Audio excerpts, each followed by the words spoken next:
bom dia a todos vocês. Vamos elevar os nossos pensamentos a Deus, pedir que Ele nos proteja, que jorre o bálsamo da fé, da paz, da esperança sobre nós que estamos vivendo esses dias tão difíceis, Senhor, mas que contigo tudo será suavizado, mas na sua graça, meu Pai, nós podemos sim viver em paz, viver em harmonia uns com os outros, apesar das circunstâncias, pedindo sabedoria para entender a sua palavra e aplicá-la em nossas vidas. Amém. Hoje nós vamos continuar Apocalipse 3 e nós vamos discutir sobre a carta de nosso Senhor Jesus Cristo à Igreja de Filadélfia. E o título é Por que Jesus coloca uma porta aberta diante de nós? Nós já discutimos antes de que Deus coloca à nossa frente a bênção e a maldição. E que nós temos que ter a capacidade de escolher a bênção, não a maldição por causa do nosso livre-arbítrio. Nada é imposto para nós. Mas nós vamos ver uma situação semelhante, mas diferente nesta carta à Filadélfia, que Jesus vai declarar que Ele vai deixar essa porta aberta diante de nós. Não é uma porta fechada que nós temos que bater para abrir, não. É uma porta aberta. Mas como é que a gente tem a bênção e a maldição? A gente tem uma porta em que a gente deve bater. Em outras circunstâncias, Jesus vai deixar a porta aberta, escancarada para nós. Vocês sabem o que é isso? Vamos primeiro à palavra de Deus e depois voltaremos com as explicações. Leitura de Apocalipse, capítulo 3, versículos de 7 a 13. Ao anjo da igreja em Filadélfia escreva: Estas são as palavras daquele que é santo e verdadeiro, que tem a chave de Davi. O que ele abre, ninguém pode fechar. O que ele fecha, ninguém pode abrir. Conheço as suas obras, eis que coloquei diante de você uma porta aberta, que ninguém pode fechar. Sei que você tem pouca força, mas guardou a minha palavra e não negou o meu nome. Veja o que farei com aqueles que são sinagoga de Satanás e que se dizem judeus e não são, mas são mentirosos. Farei que se prostrem aos seus pés e reconheçam que eu os amei.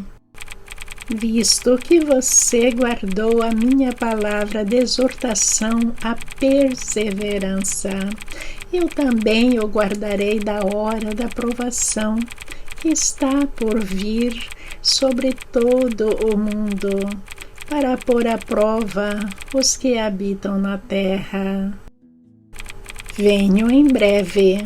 Retenha o que você tem, para que ninguém tome a sua coroa. Farei do vencedor uma coluna no santuário do meu Deus, e dali ele jamais sairá. Escreverei nele o nome do meu Deus e o nome da cidade do meu Deus, a Nova Jerusalém, que desce dos céus da parte de Deus, e também escreverei nele o meu novo nome.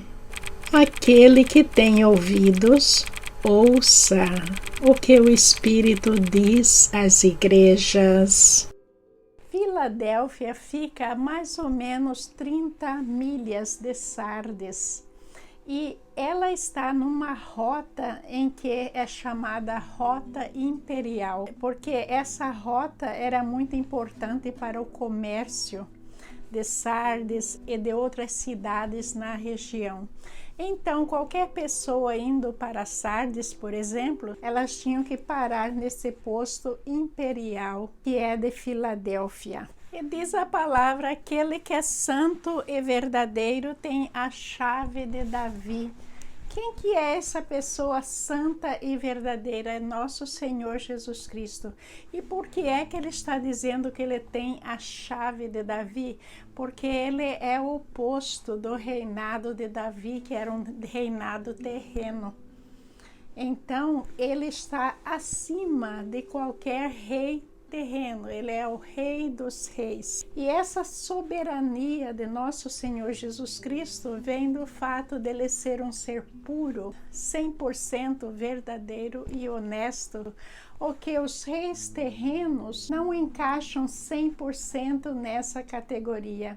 Então, Jesus Cristo tem a chave de Davi porque ele está acima de todos os reis terrenos. E aí ele promete dar essa chave de Davi ao vencedor.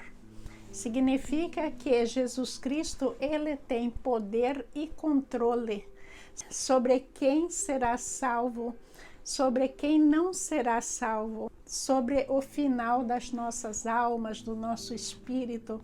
Todo esse controle pertence a Jesus Cristo.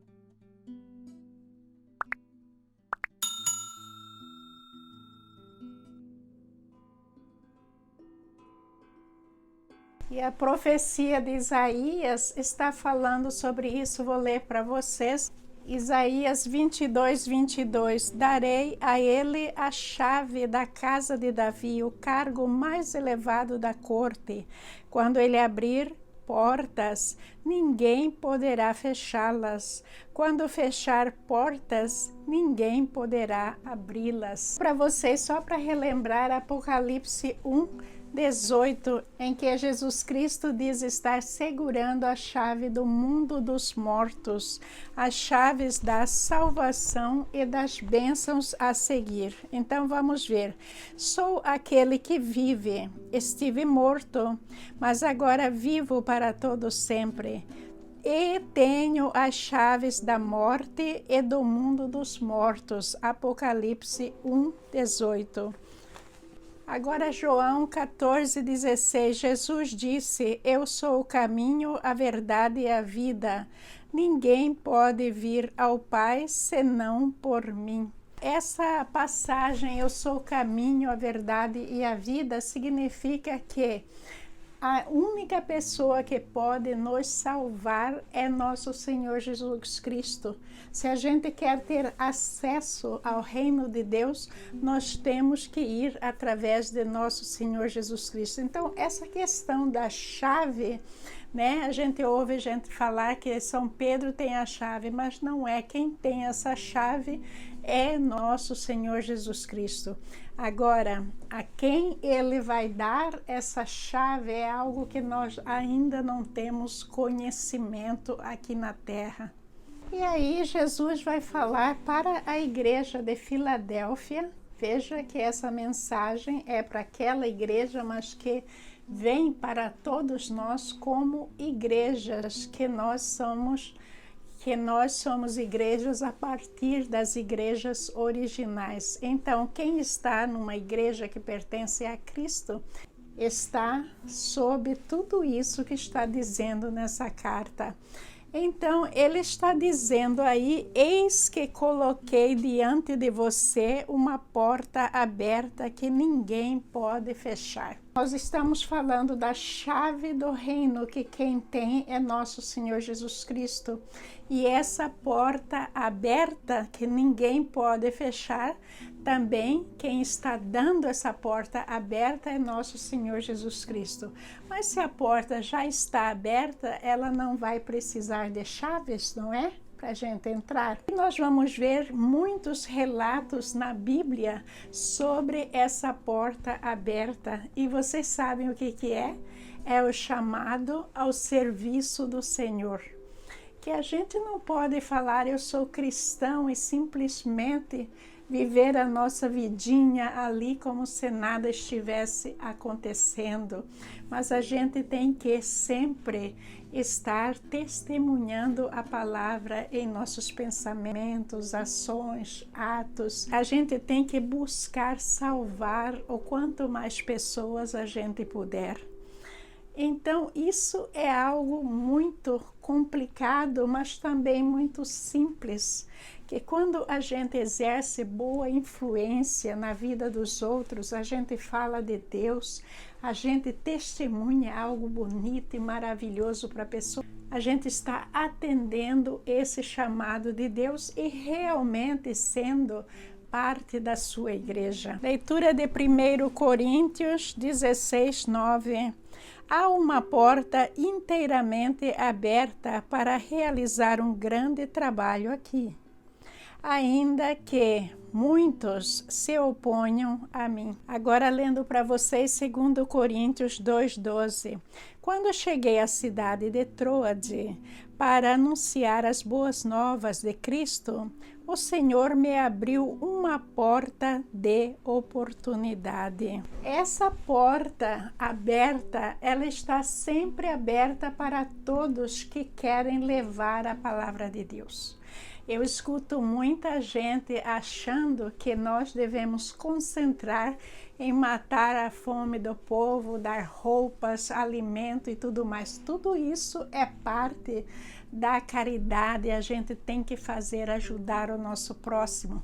Mas o chamado de nosso Senhor Jesus Cristo é para a gente evangelizar, pregar a palavra, porque de nada adianta a gente esvaziar a nossa conta bancária e dar comida para o povo, se o povo vai matar a sua fome material, mas ela não mata a sua fome espiritual.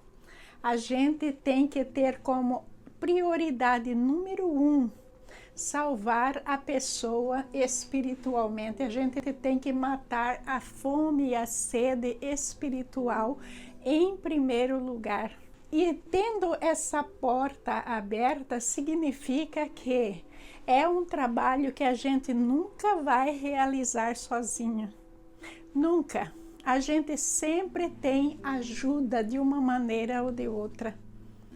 Veja que para mim, eu tenho um testemunho para dizer para vocês. Eu não sou o tipo de pessoa que compra 1000 livros, que tem uma biblioteca para estudar a palavra de Deus. Não.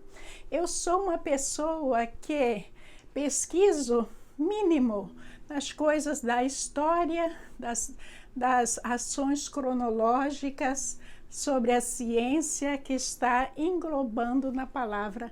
Mas sobre a palavra de Deus, quem tem me ensinado no decorrer dos anos é o Espírito Santo de Deus, porque eu estou sempre orando e pedindo que me ajude, que me auxilie, que me esclareça. E assim eu tenho aprendido a palavra de Deus. Não é indo copiar o trabalho de ninguém, não é escutando 1000 programas, porque não daria nem tempo para mim fazer isso. Então veja que Deus é suficiente.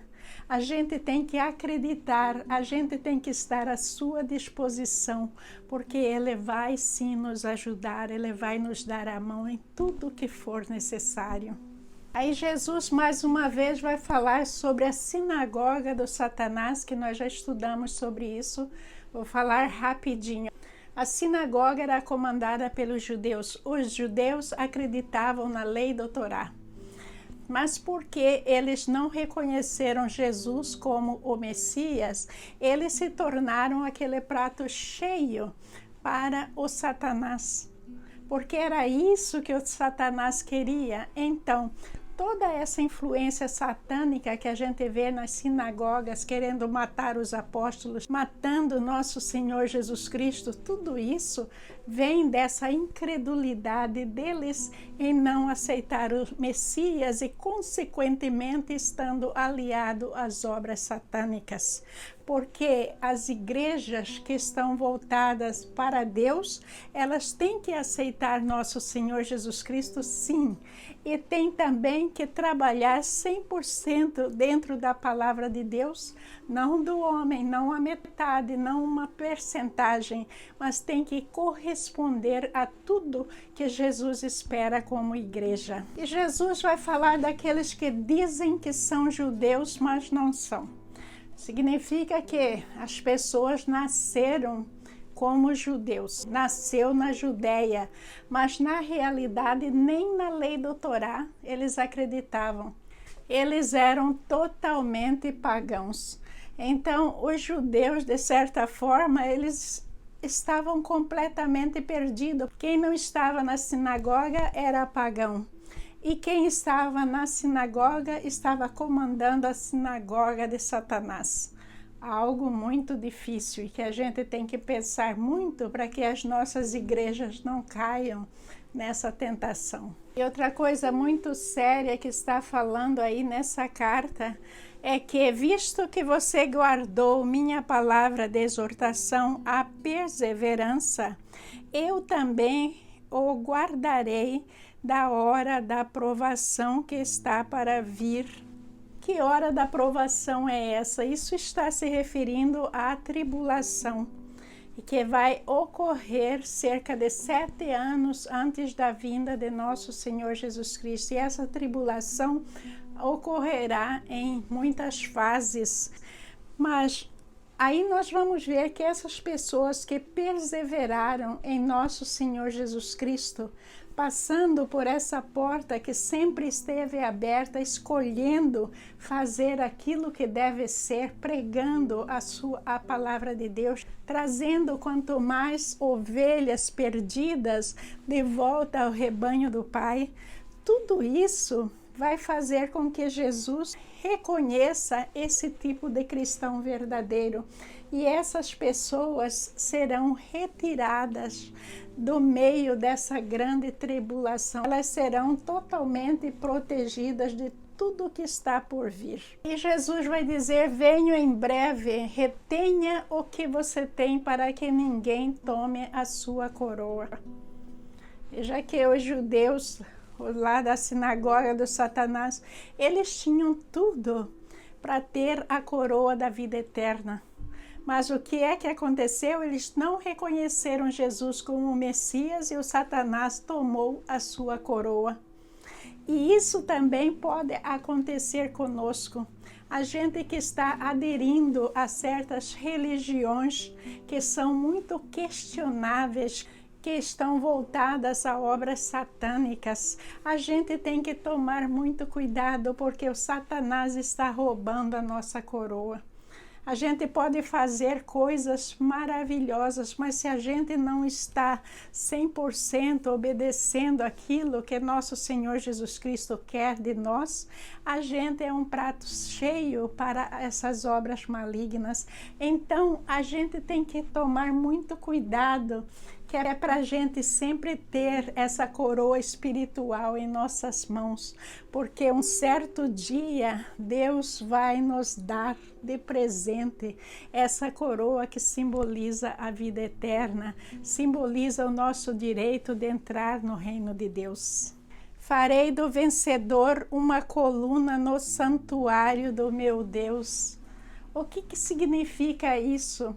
Significa que é algo imutável, é algo para sempre, que aquela coluna que está lá e que ninguém pode retirar, porque é um direito adquirido através do trabalho, através da obediência e tudo mais. É isso que significa essa simbologia. Aí, continuando, ele diz: escreverei nele, no vencedor, o nome de Deus. Isso significa que o vencedor, ele vai ter o caráter de nosso Senhor Jesus Cristo. Será uma pessoa santa, uma pessoa purificada. Então, esse nome de Deus está nele por merecimento.